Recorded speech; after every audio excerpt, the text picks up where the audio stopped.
Hi hello नमस्कार. कसे आहेत सगळे? मजेत ना? मजेतच असायला हवं. मी भक्ती तुमच्या सगळ्यांचं खूप मनापासून स्वागत करते आपल्या चॅनलमध्ये. आणि जसं की मी तुम्हाला मागच्या व्लॉगमध्ये सांगितलंच होतं की पुढचा जो व्लॉग आहे किंवा पुढचा जो व्हिडिओ आहे तर तो आपला बॅकपॅकिंगचा असणार आहे. आणि त्याचबरोबर भरपूर दिवसांपासून अशा कॉमेंट्ससुद्धा होत्या की माझा 7वा महिना आहे, माझा 8वा महिना आहे, माझा 9वा महिना आहे किंवा आपली डेटसुद्धा जवळपास सेमच आहे. सो तू तुझ्या डिलिव्हरीच्या ज्या बॅगमध्ये काय काय गोष्टी घेणार आहेस तर त्या आमच्यासोबत शेअर कर, जेणेकरून त्याचा आम्हाला फायदा होईल. आणि बाकीसुद्धा अजून भरपूर अशा गोष्टी शेअर कर म्हणून मला मेसेज आले. सो म्हटलं आपण एक एक गोष्ट तुमच्यासोबत शेअर करूया. सो आज मी डिलिव्हरीसाठी जाताना जी काय बॅग घेऊन जाणार आहे, सो ती काय काय लिस्ट आहे किंवा मी काय काय बॅगमध्ये घेऊन जाणार आहे हे मी तुमच्यासोबत शेअर करणार आहे.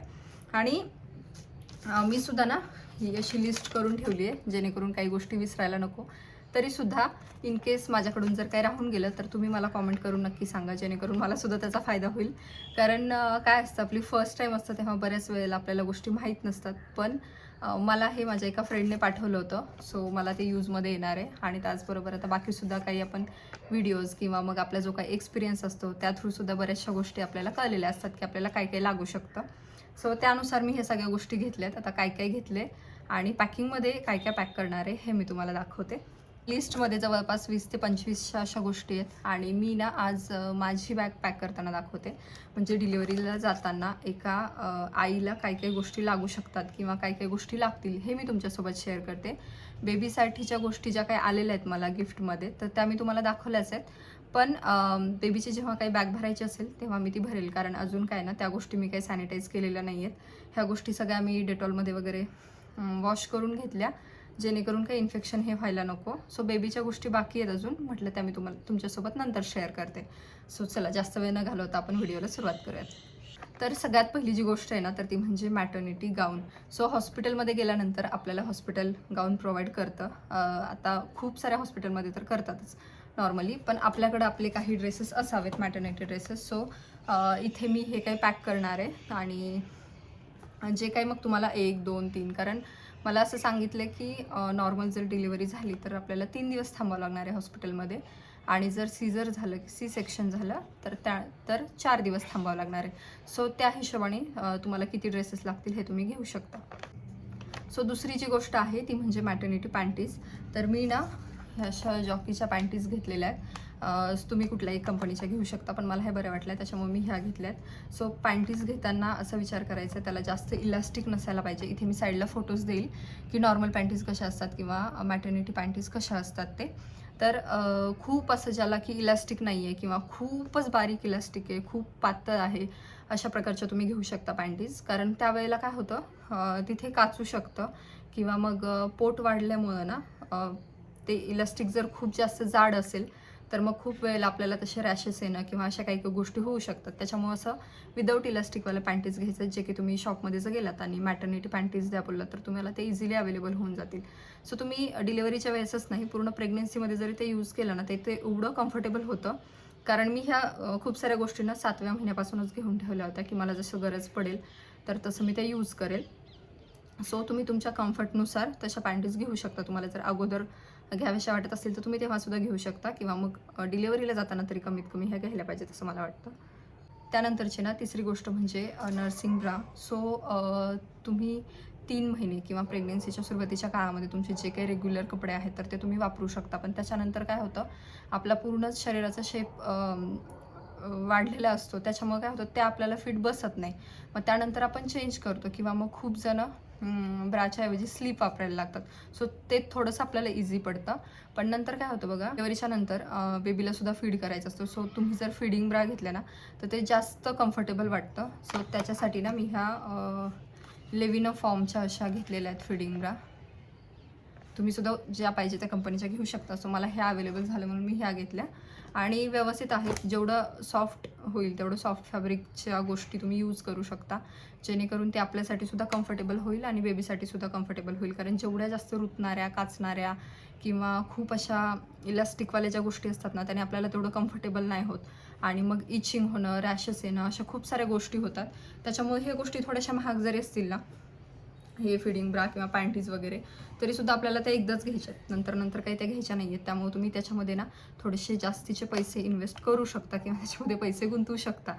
सो त्याच्यानंतर मी स्कार्फ किंवा स्टोल डिलिव्हरीनंतर तुम्ही बघितलं असेल सगळेजण असे डोकं बांधलेलेच असतं, म्हणजे कानामध्ये हवा जाऊ नये असं म्हणतात, कारण त्यावेळेला ना कानामध्ये हवा जर जास्त गेली तर डोकं दुखणं वगैरे असे काही काही त्रास होतात. मोस्टली सी सेक्शनमध्ये जास्त त्रास होतो. सो त्याच्यासाठी स्कार्फ वगैरे असं काहीतरी घ्यायचं आहे. सो स्कार्फ किंवा स्टोल असा मी एक स्टोल घेतलेला आहे जो की सॉफ्ट आहे. आणि जसं मी म्हटलं की जेवढं सॉफ्ट आणि स्मूथ अशा ज्या गोष्टी असतील त्या तुम्ही जास्त वापरा, जेणेकरून ते आपल्यासाठी आणि बेबीसाठी थोडंसं बेटर राहील. सो असा एक स्कार्फसुद्धा घेतला आहे. त्यानंतर आहे सॉक्स तर आता थंडी आहे, सो ऑफकोर्स आपण डेली यूजमध्ये पण सॉक्स यूज करतोच, पण तिकडे जाताना सुद्धा बॅगमध्ये इथे मी 2 जोड सॉक्सचे सुद्धा टाकणार आहे, जेणेकरून काय होतं, आपण स्लीपर तर असतेच आपल्याकडे, पण आता थंडी असल्यामुळं काय होतं, सॉक्स घेतले तर अजून जास्त उष्ण किंवा उबदार आपल्याला फील होईल, किंवा आता थंडीमुळे थोडंसं आपल्याला ते बरं पडेल, त्याच्यासाठी मग इथे सॉक्ससुद्धा घेतलेत. त्यानंतर आपण जे गाऊन घेतले त्याच्यामध्येच ॲड करायचं होतं ॲक्च्युली. जो तुम्ही येताना हॉस्पिटलमधून येतानाचा एक तुम्हाला ड्रेस ठेवायचा आहे सोबत, म्हणजे जो कुठला तुम्ही घेणार आहात तसं. मी असं 2-3 ड्रेस घेतलेले आहेत, म्हणजे जे हॉस्पिटलमध्ये घालायचे आहेत ते वेगळे 2-3, आणि त्यानंतर मग आपल्याला घरी जेव्हा आपल्याला यायचं असतं किंवा वेलकम जेव्हा असतं तर तेव्हाचा एक ड्रेस, असं 3-4 ड्रेस आपल्यासोबत ठेवायचे. त्यानंतर आहे अडल्ट डायपर किंवा मग ज्या यूज अँड थ्रोवाल्या पॅन्टीज असतात ना ते. सो इथे ना हे न्यू मॉमचं जे आहे तर त्या मी या पॅन्टीज घेतलेल्या आहेत. सध्या माझ्याकडे एकच पॅकेट आहे, जे की तुम्हाला सांगितलं ना जे काही प्रोडक्ट आले होते त्याच्यामध्ये हे आलं होतं. इन केस जर गरज पडलीच तर मी अजून घेईल, पण तिथे 3 दिवस राहणार आहे. सो आपल्याला काय होतं, आपल्या ज्या नॉर्मल पॅन्टीज असतात तर ते वॉश करणं वगैरे थोडंसं अनकम्फर्टेबल होतं, किंवा आपण त्या कंडिशनमध्ये असू नसू माहीत नाही. सो हे अशा गोष्टी जर आपल्याकडे असतील यूज अँड थ्रोच्या तर त्या आपल्याला यूजफुल ठरतात. फक्त आपल्याकडे एक्स्ट्राच्या असाव्यात म्हणून मी त्या पॅन्टीज घेतल्यात, किंवा मग घरी आल्यानंतर सुद्धा आपल्याला त्या यूजमध्ये येणार आहेत. सो अशा जास्तीत जास्त तुम्ही प्रेफर करू शकता, जेणेकरून तुम्हाला वॉश वगैरे करण्याचं काही टेन्शन नाही राहणार. तुम्ही त्या नंतर यूज केल्यानंतर फेकून देऊ शकता. सो इथे मी न्यू मॉमच्या ह्या पॅन्टीजसुद्धा घेतलेल्या आहेत, यूज अँड थ्रोवाले पॅन्टीज, किंवा मग तुम्ही त्याला अडल्ट डायपर वगैरे असं पण बोलू शकता. त्यानंतर आहे टॉवेल नॅपकिन जे काही तुमचं असेल ते.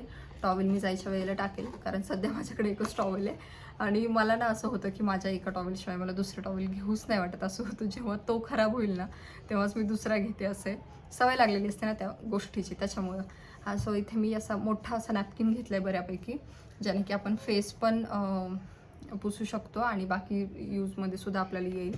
सो असा एक नॅपकिन घ्यायचा आहे, छोटा मोठा जसं काय असेल, तुम्हाला जसं कम्फर्टेबल वाटेल, जेवढी तुमची बॅग असेल त्यानुसार तुम्ही घेऊ शकता.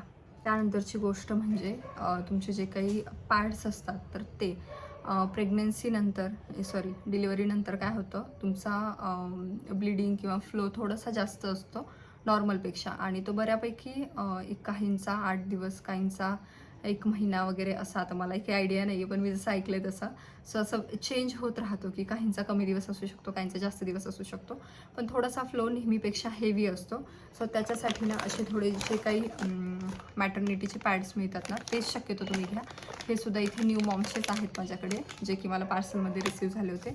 आणि त्याचबरोबर मी इथे आपले जे काही नॉर्मल पॅड्स असतात, सो हे मी प्रोइचचे घेतलेत, आणि हे इथे आहेत न्यू मॉमचे. सो हे दोन्हीसुद्धा मी घेणार आहे. जसे यूजमध्ये येतील, म्हणजे कमी जास्त फ्लो असेल सो त्यानुसार तुम्ही ते यूज करू शकता, पण मस्ट हॅव चीज आहे ही, कारण खरंच सांगायला गेलं ना तर हे सगळ्याच गोष्टी आपल्याला लागणारच आहेत. सो असं नाही बोलू शकत आपण की कुठलीच गोष्ट याच्यामध्ये ही खूपच जास्त इम्पॉर्टंट आहे किंवा ही जास्त इम्पॉर्टंट नाही आहे. सो सगळ्या गोष्टी लागतील, आणि म्हणजे आता असं मी जेवढं ऐकलं आहे त्यानुसार सांगते मी तुम्हाला, किंवा जो काही आत्तापर्यंतचा एक्सपिरियन्स आहे त्याच्यामध्ये अजून काय काय लागू शकतं हे मी तुम्हाला दाखवते आहे. सो आता हे पॅडसुद्धा मी बॅगमध्ये टाकणार आहे.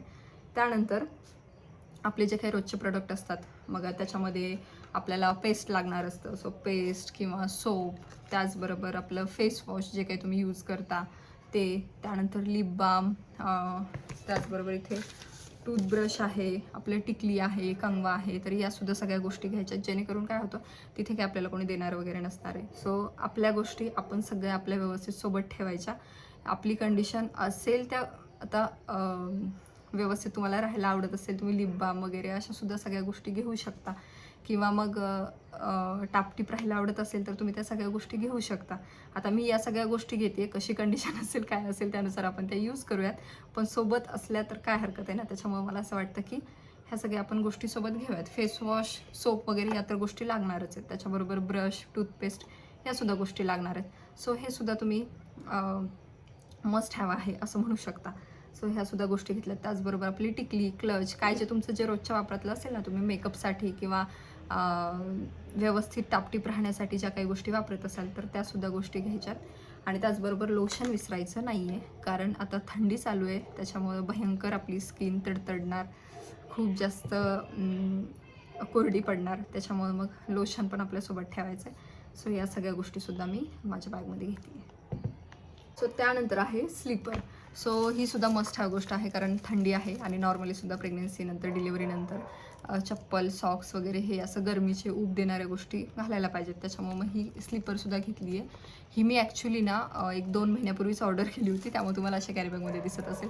पण त्याच्यामध्ये झालं काय, मी ती वापरायला काढली आणि पिकूचू तो काही ठेवत नाही गोष्टी व्यवस्थित. त्याच्यामुळे मग त्याने इथलं सगळं थोडंसं तोडून वगैरे टाकले. पण आता मी याच्यामध्ये पैसे घातले. सो मी 2-3 महिने तरी ती आरामात यूज करणार, जशी होईल तशी. आणि त्यानंतर मग म्हटलं आपण चेंज करूयात. पण सध्यापुरती तरी मी जी माझी घरातली आहे स्लीपर, सो तीच पॅक करणार आहे. त्यानंतर आहे वॉटर बॉटल. तर बॉटल सध्याची मी हीच घेते, जी काही आपली नॉर्मल प्लास्टिकची असते ती. आणि जेव्हा डिलिव्हरीनंतर असं म्हणतात की कोमट पाणी प्यायला पाहिजे, सो त्यावेळेला मी थर्मास किंवा जी काही हॉट वॉटर बॉटल असेल सो ती घेईल.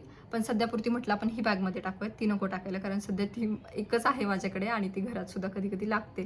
त्याच्यामुळे म्हटलं ती आपण जेव्हा जायचे किंवा मी जेव्हा जाईल तेव्हा मी नंतर कोणाला तरी ती सांगेल, जशी गरज पडेल तशी. सो सध्या ही एक बॉटल टाकते आहे. त्यानंतर आहे वेट टिश्यूज. तर हे वेट टिश्यूजसुद्धा घेतलेत, कारण बघा काय होतं, काही वेळेला आपण लगेचच आपल्याला तेवढं उठता येत नाही किंवा आपण लगेचच बाथरूममध्ये नाही जाऊ शकत. मग असं होतं की आपल्याला फ्रेश तर व्हायचं आहे किंवा थोडंसं आपल्याला टापटीप दिसायचं वगैरे, तर त्याच्यासाठी हे वेट टिश्यूज आपण घेऊ शकतो, जेणेकरून आपण याने काय करू, पटकन पुसून क्लीन करू शकू.